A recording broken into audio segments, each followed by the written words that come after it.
The Joe Rogan Experience. The leaked document. Like, what was your thoughts on that? Because the whole thing was crazy that this guy had access to it. And I guess he was showing it to his friends or something. Is that what it was? Well, it seems that way. You know, a lot of people kind of were criticizing the guy, and they were kind of saying like, well, look, this guy's no Ed Snowden. I mean, he didn't like take this to Glenn Greenwald at The Guardian to have him vet through it and properly disclose it. He's like bragging to friends on a Discord server or whatever. And essentially that seems right to me. Like that does kind of seem like what happened.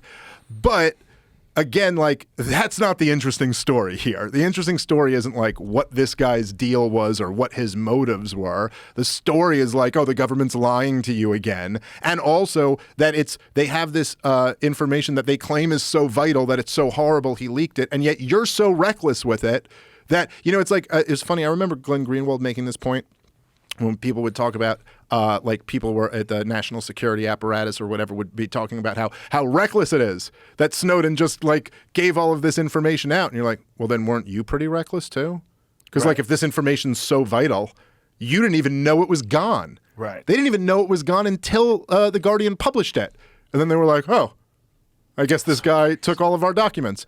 What did the document say? Well, just right before that, one of the other real interesting thing is that they came out a couple days after the leak first was getting reported. The Reuters had a piece, an article where they had 3 high-level U.S. officials under anonymity said that, you'll never believe this, Joe, it had all the hallmarks of Russian disinformation.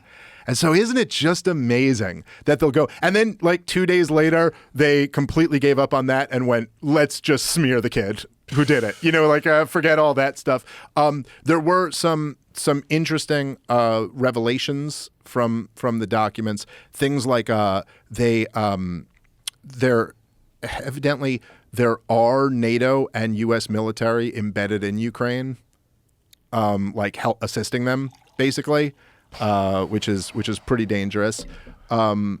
Western Special Forces operating inside Ukraine. One document dated 23 March refers to the presence of a small number of Western Special Forces operating inside Ukraine without specifying their activities or location. The UK has the largest contingent, 50, followed by Latvia, 17, France, 15, and the US, 14, the Netherlands, 1.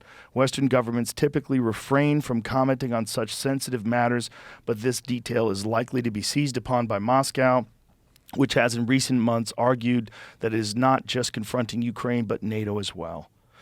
And essentially, look, this was the, I think when Putin ultimately decided to invade Ukraine last year, I think basically what he concluded was that they did it.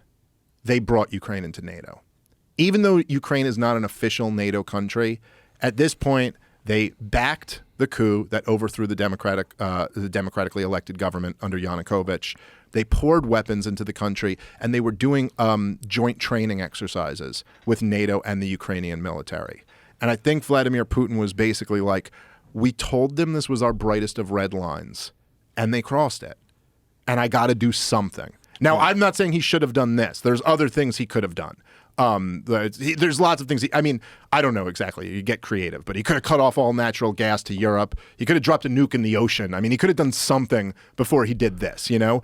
But he basically concluded that Ukraine is de facto a member of NATO. And if you look at the way we're responding to this whole thing, he's kind of right. I mean, like, we're backing them all the way because they were invaded. That's what we're supposed to do to a NATO country, you know? And so this is bad that this comes out. Although I got to say, I'm surprised to some degree how much, if the Nord Stream bombing didn't, do it, I don't know if just like some special forces being embedded there is going to create some big escalation.